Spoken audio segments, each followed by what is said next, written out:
Welcome, everybody, to Session 0 of Descent into Golarion. Of course, Pathfinder 2e conversion of Descent into Avernus, if you're familiar with that. And today, we're gonna talk about our characters, get a sense of what the campaign's gonna be about, and then, of course, the main thing I really want to get to today is to talk about the Dark Secret. Hello, darkness, my old friend. And so, for the audience, if you guys would be so kind as to kind of just give a brief overview of your character so they know who you are as a player as well as you as the character. So who would like to go first? Are you pointing at me? I'm pointing at you because you're here. I can't point at them. I thought you were gonna do the Brady Bunch moment that I did earlier and like point up or down or be like, yeah. Would you like to tell My us turn. about you and Me? your character so the audience may know who you are? Sure. I'm Brenna, or Bren, whichever you prefer. And what do you want to know about me? By day, I am a Montessori toddler teacher. By night, I do this sometimes. That's about me. Amazing. I'm married to the GM, if you Oscar. care. Nepotism. He is my husband. No, he will not treat me special. I'm just good at the game, but he will still try to kill me. So. Lovingly. More or less. And why don't you tell us about your character? Sure, so I'm gonna be playing Honora Wright, attorney at law, aka Nori. She is, as I described her, a 6-foot muscle mommy, Nephilim, also known as a tiefling, if that's easier to understand. Legally distinct tiefling. Right, because I didn't pick like a, is she pit-born? Is she like, what? So, Yeah. But you know, she's a legally distinct tiefling. She got horns, she's got purple skin, she got a scar over her right eye, rocking the bob right now, black hair, purple streaks, match her purple skin. She's a barbarian. She has a maul that she calls the Hammer of Justice, because she's a lawyer, obviously. So my background is barrister. Nori was born in Cheliax to human parents. Her mother was just a lady and her father was a Hell Knight, but he was away doing Hell Knight things all the time and he was gone when she was born. So when he came back, he's like, oh my god, my wife cheated on me with a devil, which not true. If, you know, you're Nephilim, it can be far back in the bloodline where stuff like that happened, so like, whatever, but he freaked out, so Nori and her mom had to run away. So Nori really hates Hell Knights. A lot. Oops. So that'll be fun for us. So yeah, so they ran away out of Cheliax. They had to go through Nidal where some spooky stuff happened, but we'll save that for another time. And then she ended up in Baldur's Gate where she attended law school and became a lawyer. And she still lives with her mom, helps support her. And they're just doing their thing in Baldur's Gate. All right, thank you. And so, for those listening, just so you are aware, this is our Pathfinder 2e conversion of Descent into Golarion. And so we're isekaiing Baldur's Gate and the city of Elturel, if you know anything about this adventure, into the nation of Ravenel in Golarion. And so we've planned it to kind of be, you know, farther in the future, so Ravenel has been an independent state for quite some time now. We're well beyond, say, if you've played the Curtain Call adventure path in the past or read anything about it. We're well past the time that takes place at this point. And so if there's any confusion about like where they fit, it's in Ravenel. Eric, everyone knows our audience can't read. That's why they're doing the podcast. I mean, So they can listen. cut that out. Or they're intensely cleaning or doing household chores, because respectfully, that's what I do with all of my podcasts is I garden in my spare time and use that as a form of like listening to it rather than music, because some days We you all just don't have feel like it. undiagnosed ADHD. Oh, totally. For sure. And so that will be Nori Wright, played by Bren. Yes. Oh, I forgot. So she ran away when she was 8. Now she's 32. Pronouns, she, her, lawyer. All right. So, who would like to introduce their character next to the audience so they know who you are as the player as well as you as the character?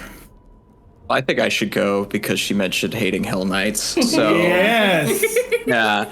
Hello, my name's Jackson Johnson. I play D&D a lot, especially with Gerik. I'm playing a Hell Knight. Specifically a Hell Knight Arminger. His name is Declan Vale. He's a big, dumb, good boy. He grew up, I think, in the streets of Baldur's Gate, a child of the orphanage. He's from an orphanage, and he's kind of like, this is the legally distinct, not Nacho Libre background, where he learned to fight for money to keep the orphanage afloat. But then he joined up with the Order of the Torrent Hell Knights and was an Armiger for a Hell Knight of that order. But now he is kind of on his own for reasons. And he's just a silly, dumb, good boy.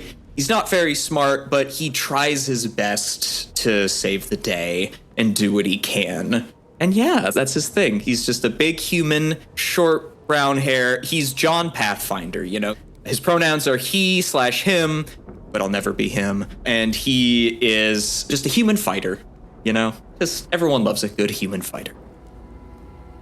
He/himbo. A he/himbo, yes. I will try to represent respectfully the himbo quadrant of our audience. All right. And then next up, tell the audience a little bit about you and your character. Hi, I am Laura.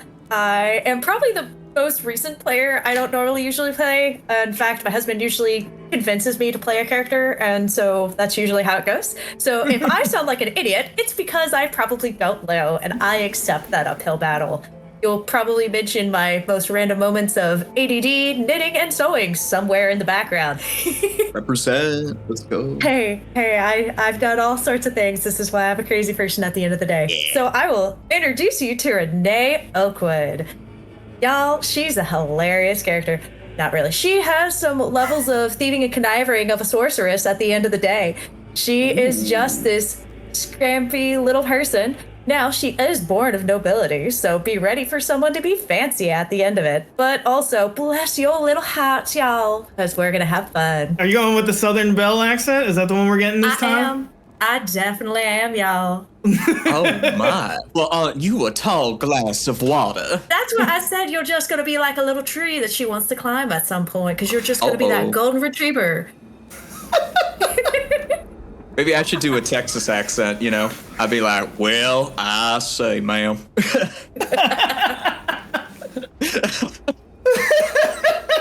shock on Bryn's face. I'm like, what the hell? Brent is already like, it's way too horny. We haven't even started session 0. I mean, do you want to fuck a devil? I don't know. That's up to you guys. Oh, shit. Shit. Look, she has a book at the end of the day that she's like, how many won?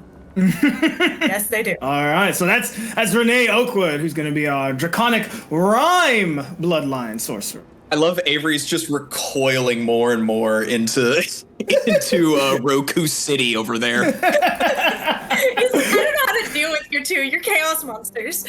He's fading into the color purple.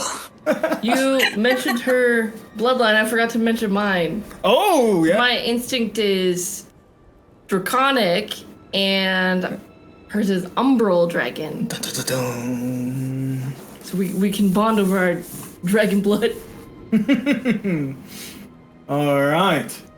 Avery, you're the last up on the list. I'll go last, of course. Yes, I am. So, my name is Avery. I've been playing Pathfinder for, what feels like 4 or so years? I think we're pushing on 4. Yeah, I played a little bit before I joined it with you, Gerik. I'm playing some of your games. That was like 3 years ago. But that was my first little soiree into playing it regularly. And since then, I've been playing it regularly almost every week in multiple games. So, yeah, this is my fun time of what I like to do. But prior to that, I did play a lot of D&D for years. So, don't want to say veteran at ttrpgs, but I'm here for it. But for this adventure, I will be playing Osu Adeyemi, who is an elven Nephilim who... clearly of Mwangi descent once you see her. She's about a tall, brown-skinned individual, no hair, normally wears a green hood with golden accessories, and also golden eyes to denote that celestial bloodline that's within her. They are a cloistered cleric. They are a worshiper of Dajurmube, but is a Mwangi goddess. So I am our healer, and I'm going to try and keep these fools alive for as long as possible. Pronouns for my character would be she, her. I will say she's technically probably the oldest in this group, but that's just the nature of being an elf. Oh, okay. Yes. Somebody has to be the mommy. Are you young for an elf? I am very young for an elf. Okay. How old are you, if I may ask? 50. Okay. Oh, it is young. That's extremely young for an elf. Legally distinct.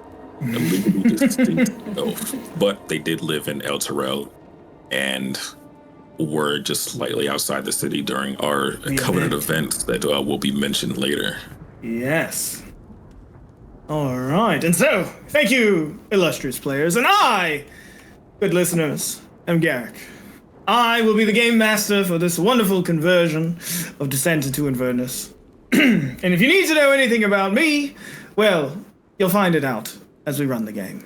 Because for my special friends here that I have today, I have an adventure planned of dark choices, questionable morality, and hopefully they make it out of this adventure with their souls intact. But before we get to any of that, in the adventure proper, there's a little exercise that we need to do. Ooh, hope you guys stretched. And so, yes, I'm going to show something to you guys. For those listening, we are playing in Foundry VTT. That is Foundry Tabletop. It is, of course, the best virtual tabletop to use for Pathfinder 2nd Edition. This is not a shameless plug. It's just really good. Not sponsored. Not sponsored. Foundry, if you do want to sponsor us. I'm going to be honest. For somebody coming in new who's like, I don't know what I'm doing, it's at least semi-easier to find things so you don't feel lost at the end of the day or overwhelmed. Exactly. So, I did have something for us too. Just to note to our audience, we are playing with webcams on so we can see each other. yes. So there may be references to, why are you making that face? So, Yes. Yeah. I do make faces at the end of the day, so that makes sense. We'll add in the Tumblr, like, looks at you weird or, you know, nuzzles softly Oh, kind of ew. stuff later on. We'll do it in post. Yeah. So if you're listening to this, it will be audio only. I am planning in the future to kind of get a setup to where you can kind of follow the table as we play and kind of transition to video. We just don't have that set up yet. But this is session 0. We don't really need it for it. And so the most important thing for us to do here in session 0, now that you've made your characters and we all kind of know a little bit about them, an important bit is that all your characters actually, through one way or another, are connected by a dark secret. And so I'm going to share a journal with you all that you should be able to see and read, but I shall read it for the audience. And so this is a role-playing exercise for us to kind of work collaboratively and build our group background that is gonna kind of set the stage for our campaign and especially our opening scene. So, after character creation, we should work collectively to choose a dark secret shared by the entire party. Every member of the party is entangled in this dark secret, regardless of how new you are to the city or how incorruptible your morals may have been. You could be witnesses, covering for someone's crimes. Maybe you're deep in denial. We'll kind of work out each person's role as we talk here today. Eric, I'm seeing an option here says you were in the recent batch of emails released. I'm trying to figure out what that means. You're pulling my leg, right? Listen, I was just invited. I didn't go there. I see what he's doing. I see what he's doing. It's a dark secret. In this little document that I've shared with you guys, you can see kind of example prompts, right? But I imagine we'll probably build our own. So the most important thing is to figure out what is the dark secret, and then what were your roles in that dark secret. So I think the easiest one to kind of explain is murder, right? We'll start there. That's one of the example prompts. And it says, there's blood on your hands. You all had a part to play in the murder, justified or not. Shared guilt, coercion, fear keep the secret between you. Did you kill for justice or just for the thrill? Define the particulars of the murder, and then some example roles it gives are, you were the murderer, you're the one who did the kill, you were a bystander, you could have stopped the murder, but you didn't. You chose not to. You were an instigator, maybe you planned this murder, or set the stage to make that happen, or you're a liar. You knew what happened, but didn't tell. Right? And so this is just an example. You guys do not have to choose murder. And based on our kind of character backgrounds, I don't think murder is the one. But just to kind of, set the framework, right? I want you guys to kind of collaborate right now, think together, how could all our characters be connected through some sort of dark secret that got us all in trouble, right? Because the campaign is going to start off with you all in prison. And you've been in prison for a couple weeks now. Ugh. All right? But you haven't spilled the beans. But somebody wants the truth dragged into the light. Ooh. You've been interrogated, roughed up a little bit. You're not in just any prison. The Sea Tower of Baldurin. And I'll tell you more about the Sea Tower later. But just so you know, think you're in like a pretty high security level prison. Mm-hmm. So, I'm going to open the floor to you guys. So it should be a pretty serious It should be a pretty serious crime. Okay. Right?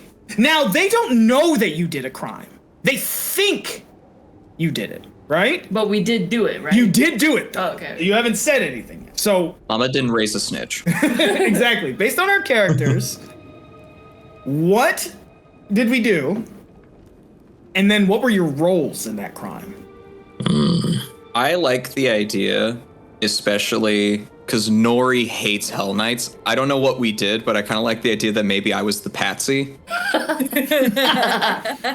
Like, the reason I'm with y'all is, like, I got tricked into being involved with you guys. No, I like you that. guys were like, oh, this dumb fucking Hell Knight, let's get him involved. And then, I don't know what this is, but I kind of like the idea that you just targeted me for no reason. I think that's a good idea because I don't think Nori would outright commit a crime, but I don't think it's beneath her to have someone else commit a crime or to help cover up a crime. I mean, you are a lawyer, so you're scum of the earth already. Okay, says the Hell Knight. Yeah. Why would we want to, get police involved? That's evidence. We just got to clean it down. Well, technically, I'm not a city guard. I'm just a Hell Knight. It's more like a police for the world, rather. Well, for the underworld. I can't. What were we talking about? All right, Avery, you got any ideas? I mean, murder or anything like along those lines, it's not. You're right. Murder is just an example. Some of the other examples are like No, I know, but I'm talking about like just in general for it, saying like my character isn't against killing, and if you present your goal as righteous towards them, they will more than likely, they would help you. If it seems like a goal that you seem like is, oh, this is good, nothing bad's going to happen with this, and then the consequences of it, my character more likely go along, because that actually is one of the edicts of my god. Ah, Dorjumbe. I was saying, I'm going to be straight up honest. Knowing my character, she'd be like, yeah, and? You can do that. I feel like she might have been the one going, well, somebody's got to do it. I feel like that would have ended up as her a little bit. I kind of like this failed coup idea. You like that? Okay. Mostly, like, if I was to lean towards just what my character would be like, if I was tricked into trying to take out somebody, it's like, he's a bad guy and he kidnapped somebody. I'm like, you're a villain. I'm going to save the day, and try to beat him up. And everyone's like, you're under arrest. What the hell? Like... Okay. It's got to be a big deal, right? Well, that really nice tiefling lady, Miss Wright, told me that this guy was stealing babies. How about a failed killing of an individual who we may have known to be a devil or somebody corrupt, but we killed or at least attempted to kill somebody, but obviously they're actually evil, but nobody else knows. We have the evidence that they're evil. We tried to stop them, and as a result of it, we've been thrown in prison for this. That way, it can be a big political drama, a big issue as far as that goes. And it's like you tried to murder somebody, but they're actually an evil individual, a devil in disguise or something. Okay. This ain't war for the crown, but I'm here for the political intrigue. That is fun. What if it was like a kidnapping? Like we kidnapped them with the intention to kill them? Like either kill them or, expose them. Right. Yeah. But then they got away. Okay. And now obviously our faces are known. We are known as individuals. And now we have been like, who do you know? Why have you done this? What were your plans? Things like that. And some context for you right now that I'll get more into later is that since the disappearance of the city of Elturel, Baldur's Gate is like on high alert, right? Everyone thinks Baldur's Gate is going to be next. And so people who have been coming from Elturel, they've shut the gates, right? They're not allowing any more refugees in. So Avery, your character is actually from the city of Elturel. Yes. You would have had to either get here first before they shut the gates to everybody or snuck in, right? Yes. And so I guess the connective tissue for us here is how did you kind of get involved in this as a refugee? Were you maybe chasing someone you thought was responsible for the disappearance of Elturel, or no? What do you think? I wouldn't say I would be probably chasing somebody that I think's involved in it, but more along the lines of I'm still trying to figure out what happened because I was returning to the city from outside of it, to my home, to my family, to my parents and everyone else when that happened. And like other individuals had to abscond and escape back out of the city. Well, I was kind of thinking because like an idea I had of maybe how we might be able to get to know each other is because a basic kind of idea I was having for my backstory was like the guy I was squire for, he was in Elturel when it disappeared. And I'm trying to figure out what happened to him too. And like I've been trying to help get people into the city. Okay. Because like the gate is shut off, so maybe I could have like helped get you in. That could have been an instance of it. I was going to say that I would have traveled probably faster than most other refugees for the fact that I do have access to spells. I have Marvelous Mount and things like that. I can go and travel faster than other individuals can. Okay. So if we wanted to relate to that portion of it, because your character, was Declan actually, was he from Baldur's Gate? I think so. I think he's from Baldur's Gate because, okay, this is me jumping the shark on like what it could be our crime is, but what if it's like for some reason we're all people who like have been breaking refugees, or didn't you say, Gerik, there's like a thing with like Hell Riders getting captured or something? Yes. So the Flaming Fist, who controls Baldur's Gate, they believe that the Hell Riders are responsible for the disappearance of Elturel. So they don't trust them. So you kind of have like these two like, kind of military type factions that are now clashing, right? Yeah. Because the Hell Riders that have survived the disappearance of Elturel, they come to Baldur's Gate, and the Flaming Fist is like, nah, bro. And kind of like one of the big things is because older Ravengard, the leader of the Flaming Fist, was also in Elturel when it disappeared. So there's like tension between the two cities because of that, right? Baldur's Gate does not trust the Elturelians because of that. Yeah. I kind of like the idea that maybe if for whatever reason, if we want to be like kind of more like good guys about it, we're like rescuing people who were imprisoned, like refugees who were trying to get in and then we're just imprisoned and then we're just kind of getting them out. Try not to be like, too real life related, but like we're trying to get people out. Yeah, I mean, even for the nature of my god and mind and character of Osu anyway, they would stop because a lay on hands to provide to somebody that seems like they're injured and struggling is nothing at that point. To provide some quick medical aid while on the way, that's the easy thing for them to do. 10 minutes, it help heal somebody. All right. Now we gotta twist it and make it dark, though. Right. How's everyone else feel? I think. Oh, this is just my arrival to the city. Right. Not Okay, before yeah. we were embedded in our obviously dark conspiracy for it. Because they asked me like, how did I get in? Probably I got there before other individuals were able to, before they shut the gates to everyone else. Yeah. Okay. Maybe I came with you because like maybe like I was like around the area in El Terrell when it collapsed. That's fine. And I was just running with the same refugee train you were with, and it was just like maybe we met along the way.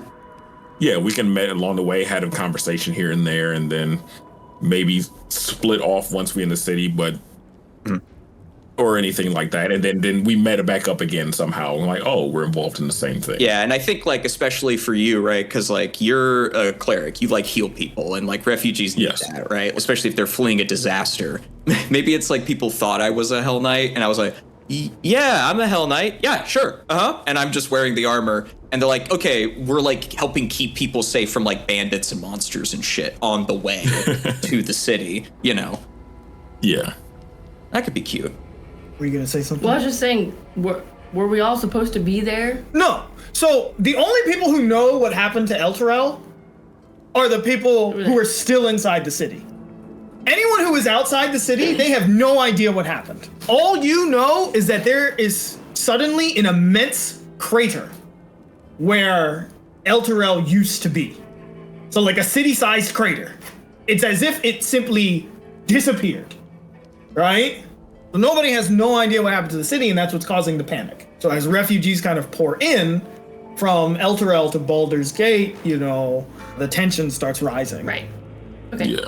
And so because such a high-profile person was in El Terrell at the time, they're like, fuck you, El Terrellians. You know, like, so. Okay. What do you all have for you and Lauren specifically? Because you all are already in the city, right? Well, so Nori was on her way to El Terrell to work with a client, but when she saw everyone running for their lives back to Baldur's Gate, she would have just turned around and went straight back. Okay. But also, she's got papers that prove that she is from Baldur's Gate, so she wouldn't have had a hard time getting back in. Now, I hate to even put anything presumptuous or like put anything out there, but would we have all met up on the road? Do we want to go that route? Like on the route back to Baldur's Gate? Is that how we would have met all as individuals? You want to pull BG3 this bastard? No, just in happenstance of being in the same like traveling section or caravan or something like that. I mean, I feel like it would make sense if I was on my way there and you guys are the first ones out, that I probably would have ran into you anyway. Yeah. I mean, that works. Where were you, Laura? I mean, I could see myself being a few nights like you guys had been closer, and then you wound up in a tavern or something closer to Baldur's Gate, and that's where you would wind up finding me because of where she's coming from. She's much more of the farm based and everything and closer to the cities because she's trying to get money. She's trying to get like basically to where she can have investments. I could see easily where we all meet up on the road or near the end of like, okay, it was nice talking to you, bye. And then we wind up in this situation of going, what the heck? We kind of know too that Laura, and correct me if I'm wrong, your character is like kind of on the run, right? Yeah, she's a little bit on the run. She's trying to get away from her previous life and everything, so it kind of works out of just like, yes, I am a refugee. Yeah, Okay. yes. So then, would it be safe to say that maybe your character isn't from Baldur's Gate, but you might be from Kintargo, which is the capital of Ravenel? So the surrounding near area, yeah. Yeah, That so would work out really well. I did want to ask this, Gerik. Where in relation to like some of the actual places in Ravenel already? Like how far apart are Baldur's Gate and like El Terrell, like as far as the travel? I know Kintargo is by the sea to closer to the north of Ravenel. if I remember correctly, El Terrell is also like by the sea. So, because I know in the original adventure, there's kind of like a river that you can follow that connects the two Chiantar. cities. Yeah. So, you know, we can be flexible in the placement. So probably at least a few days travel, I would say, if not more. Okay. Well, there is a set of land that is like to the west of Cantargo that does have a river that leads to a large lake that links out to open sea. So we could try and use that as our baseline for it. Okay, yeah. We can do that. All right. So. And that's like a good, 50 miles, something like that. Something that's a reasonable, couple day distance between Cantargo and there. Yeah. Or maybe almost like a 30-mile gain between the two distant, where I guess El Terrell would be in versus Baldur's Gate. Yeah. If we want to do it like that. Okay. So we're kind of establishing how you became acquainted, right? Because remember, you guys aren't level 1 adventurers. You're level 5 adventurers. We're starting at level 5, which means that maybe you had some history of doing stuff, or maybe you were kind of doing your own thing in town or whatever. You really need to get into why are you suspected of a heinous dark secret? Right. Who's in charge of the Flaming Fist? They have no leader right now because their leader was in Elturel. So right now the Flaming Fist is there's a lot of police brutality in Baldur's Gate right now. They've become super aggressive, super, xenophobic to anyone from outside the city. So conditions are not good right now. And they punch a cop. There's some other stuff too. Yeah, but that's not a dark sea. Oh, you're right. People like that. Yeah. Oh, sorry. We want this to be nuanced, is what you're saying. We don't want to just we tried to kill a cop. Yeah. Okay. I accept a Ponzi scheme all the way. I'm just saying. We can create a person that is of import that you try to frame or uncover or whatever. We can do that. But remember, the core of the dark secret is it's actually something bad. Right, we weren't actually doing something good. You weren't doing a good thing. You did a bad thing. Oh, What if... Okay, here's something fucked up. What if we tried to kidnap the kid of someone important to hold hostage and be you will acquiesce to our demands or else we're gonna hurt your kid? If you want it to be dark. Kid killing? I mean, Not kid killing. It should be morally questionable. Yeah, we kidnapped someone's family member and held them hostage to be you will acquiesce to our demands, and it's we don't negotiate with terrorists, and then we got caught. What if that's it?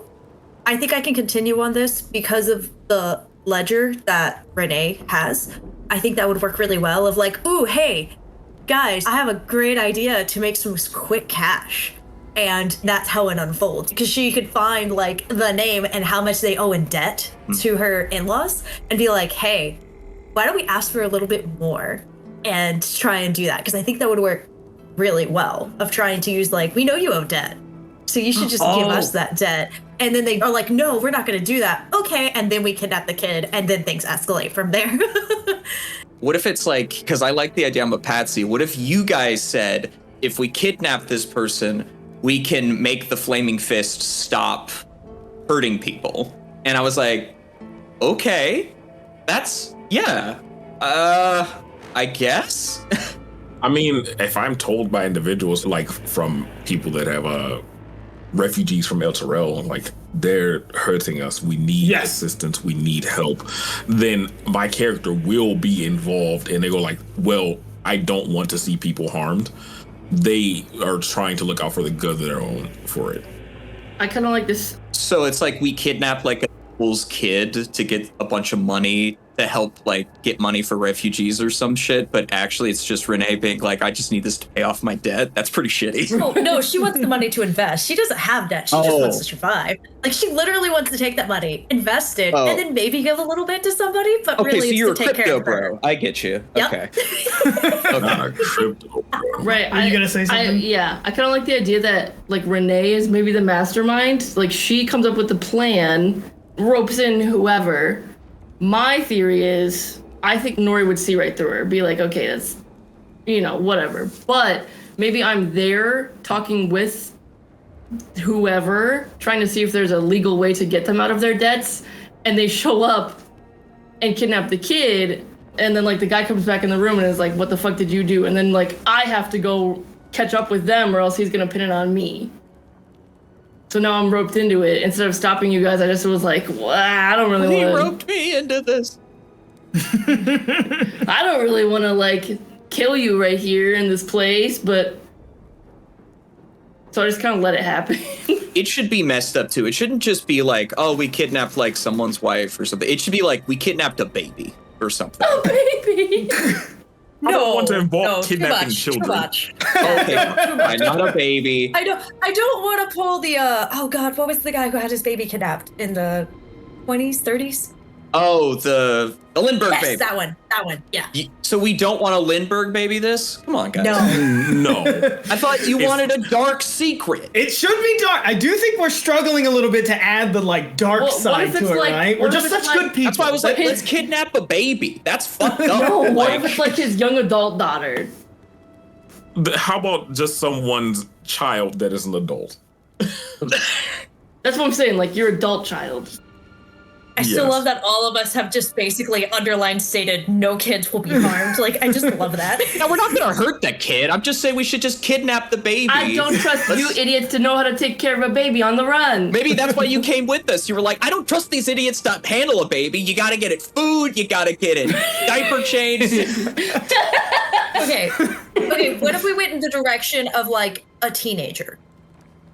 And how about just a young adult? Like a young adult's like 20. Okay, fine. Instead of a Lindbergh baby, we'll do the Getty kidnapping instead. From Yeah, all. that'll work. I like how we're Okay. describing to kidnappings, like people know naturally. We're kidnapping a child of a wealthy person. So there are nobles in Baldur's Gate. They're called patriarchs, right? And there's kind of like a couple like major families. Why don't I just share these to you guys instead of me reading them out to you? And then maybe we can pick one of these families to be like the important person that you kidnapped, right? That is a lot. There's a lot of to families. Put in a chat. Yeah, exactly. Yes. There's a lot of families. Where's this at? So it's in In the the chat. in the Foundry chat. So Oh, Foundry chat. Whoops, I thought the other chat. yeah, some of them are gonna stand out more than others. So, because if we're going with this like kidnap plot, we want to do someone like important, right? Someone who's got pull in Baldur's Gate. Yeah, I feel like our more ne'er-do-well type of individuals in our group are more, honestly, it sounds like it's just Renee that wants to make money. Oh yeah. Let's get the Whitburns. There's a slate quarry. Yeah, I bet that's great. But like I said, my character, Osu, if you try to help others to achieve their goals when asked, you end up asking me on happenstance like, hey, do this thing with us, but you don't tell me what it is. I will probably join up and then be upset later. So are you kind of like maybe like the unwitting participant? They are witting to help and do stuff, but they will go like, why are we doing this? Ah. They're there to help because you asked, and they remember you from our happenstance meetup before on our way in. And it's like, oh, it's nice to see you again. And you say, oh, I need help with this job. I need help doing this. I'm like, well, I'm in the city. I'm here to help. I'm here to aid. What do you need? It is funny. I do like Caldwell being like an art museum. It's very funny. I think it'd be really funny if it was them, that because it was just up enough, but it felt just minor enough. It wouldn't be that big of a deal. Yeah. I'm also a fan of the Eomane, the elite perfumery. It's very just like you stole from the perfumer, like you stole from L'Oreal or some shit. But like, I also like the Guthmare who owns the butchery and tanneries facilities, which means they supply food to people, which means they're probably supplying less food to the people that are coming from El Terrell and the refugees there. let me put forward then my argument for why it should be a baby. Because no babies. We're stepping back to this. No more babies. listen. Okay, fine. I was just saying we should. listen. I just didn't want to put the thing of like, oh, you know, like rich people's kids can be good. I'm not a fan of wanting to put that out there into the world. Like, it should be someone completely innocent. Like, well, and so the family, like the way you guys were talking about before, they should be like kind of scumbags. That's what right? I was thinking. Like, there's the one that's like funded piracy and shit, which I'm like, okay, the reason I brought up baby was like, because like, if you're interested in them, like, this is kind of like a scummy family, right? Like a scumbag rich family. But the action we took is very dark and is like way too far. So I think it should be something like, oh my God, they kidnapped a child. Like, whoa, like that's way too far. because that's what we want, right? This is a dark secret. Do you guys want a dark secret? Well, it could be an adult that's like, they kidnapped so-and-so's daughter, she's the gem of high society, and everybody loves her, and she donates to charity and fucking runs a soup kitchen. Like, they can still be good and not a We baby. kidnapped Princess Diana. Right, there you go. Yeah, they don't listen. Just no baby. They can be young. They can be a young adult. Okay. Yes. Do we want to do something like you kidnapped and beyond a shadow of a doubt, good person? Yeah. Or at least someone perceived to be good. Because that should be the dark secret, is like, this was a bad plan and bad idea. Like, it should be something you could hang at the gallows for. Right. So, but also, like, that's... Oh, yeah. Then too, it'd be like, maybe Renee picked this person because it's like someone like dainty and gentle and easily kidnappable. You know, like, I feel like this would They're have not been gonna fight all back. as it was unfolding. It was a very much of a last second. We should do this right now with no plan. Yeah, and what makes this worse is us kidnapping this good person who maybe was like doing work kitchen stuff, like talking about people. Us doing that and then holding her hostage and demanding money is like, wow, you're really giving like the anti-refugee people a lot of ammunition right now. You just shot the political movement in the foot, and like everyone hates you. That kind of stuff. okay, what are you feeling? All just I'm not because gonna Renee commit the wanted crime. to invest in her new crypto. Right. Yeah. So, are we feeling this idea right here? Because next we got to decide what everybody's role in it was. I think as we've been doing it, but also has been helping that we've been figuring out the rules as we go. Yeah. Yeah. Avery, do you have any other thoughts? Are you on board? No, like I said, the whole thing is you convinced me to say, I need help with this. And I'm like, all right. And then I found out, the fuck are we doing? Okay. But I'll say I don't know what everybody else's intelligence is, but I think I may be the smartest one in the group. Oh, I'm dumb as fuck, bro. Laura's got a ton of charisma, so I think it makes sense. Yeah, like you can convince me, I'd start going like, that doesn't seem right, but you asked, so I'm gonna help. And I'm just sitting here side-eyeing you the entire time like, this doesn't seem correct. The math's not adding up in this. But Hear you me were out. very convincing. Hear me out too. I think it's easy to say that Renee, you're the instigator, right? You're the one I who set this absolutely am. in motion. Now we have to, figure out how you convinced everyone else to get involved. Oh gosh. What if, I think this would be really funny, is if we did like one of the families that's in a lot of debt. So like Halath, for example, owns several cafes in the city, is in a washing gambling debts. Like, we kidnapped this person and then we found out that their family's actually super in debt and cannot have even any afford money. the ransom. Yes. That's why I think it'd be hilarious, because it's like, oh, this isn't that bad of a debt. I think they can afford it, and ask for the money and everything of like, you owe us money. Like, this is what you're gonna do. No, we're not. And then it's like, well, damn it, what are we gonna do? And that person walks by and it's like, come with me, we're gonna do it. And it's just like, that's how it unfolds as it goes. Because we're like, come here, we have a job. We need some help feeding some poor people. Like, come with us. And that's how we kidnap the person.